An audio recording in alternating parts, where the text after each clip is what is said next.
Well, for more on these police raids in Johannesburg, we now join our reporter Hasina Gori, who's reporting live from the scene of these police operations. Hasina, thanks very much indeed for joining us. It's been a pretty long day for the police downtown Johannesburg today. Give us a sense of what's happening now.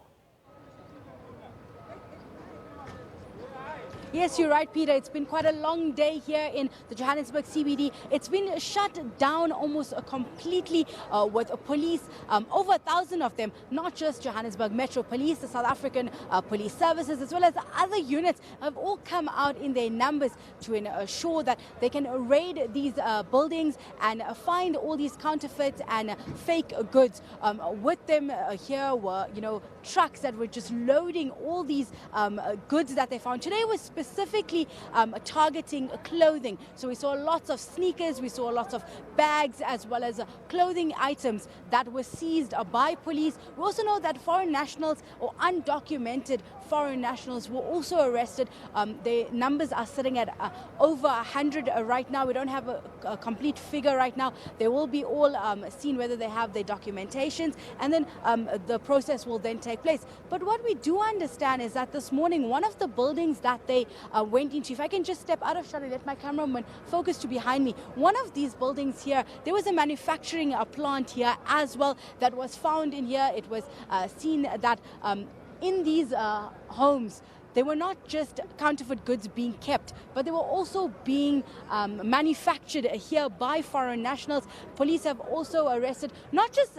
males, they've also been females. They say that these sweatshops, as they would call them, or places of manufacturing, are not just bad for the economy, but they also bring in a whole lot of other criminality into the mix. You see trafficking of humans as well as children. Also, they found firearms, which they say they claim may be illegal because those serial numbers or the types of firearms are not ones that you find here in the country. It's almost a dozen from the number right now that they found.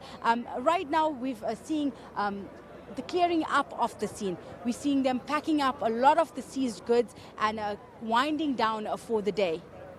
Hasina, do you know if this building and the buildings that they are targeting were based on some intelligence and some tip-offs that they got, or are these just random searches in buildings in and around the city?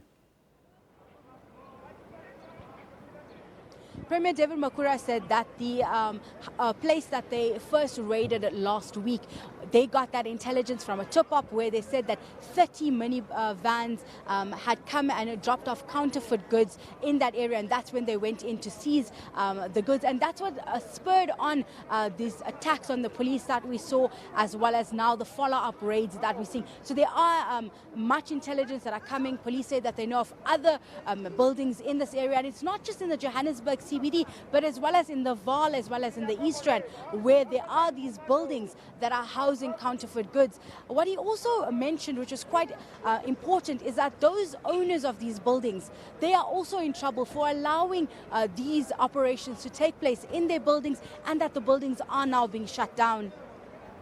All right, so they're cleaning up at the moment. Do you have any idea what happens next? Is this an ongoing operation? We do know this is an ongoing operation, that police will continue to come in to the area and seize these goods.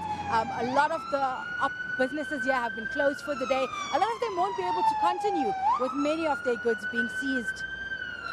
All right, and we saw the scenes of last week, the resistance that was shown by some of the hawkers. Was there any kind of resistance at all from the people at these buildings that the police raided, or they just gave themselves into the law? Today we saw a lot calmer scenes here. There was no altercations. Police went in, seized a lot of the goods, as well as arrested many of those that were in these buildings to ensure that their documentations were done. So we didn't see that kind of counter-attack that we saw last week, which Premier David Makura mentioned earlier, and he said that these people were brought in by those who are doing this business to protect their counterfeit goods and to distract the police so that they could smuggle out all those goods when the police came in. All right, Hasina, we're going to leave it there for the time being. Thanks very much indeed. That's Hasina Gori, who's live reporting on the story downtown Johannesburg, where the police and the Hawks of the police have been working, raiding a number of buildings, looking for counterfeit goods. And as our reporter was saying today, focusing mainly on clothing. Shoewear has been found, and a number of undocumented migrants have also been arrested in the process.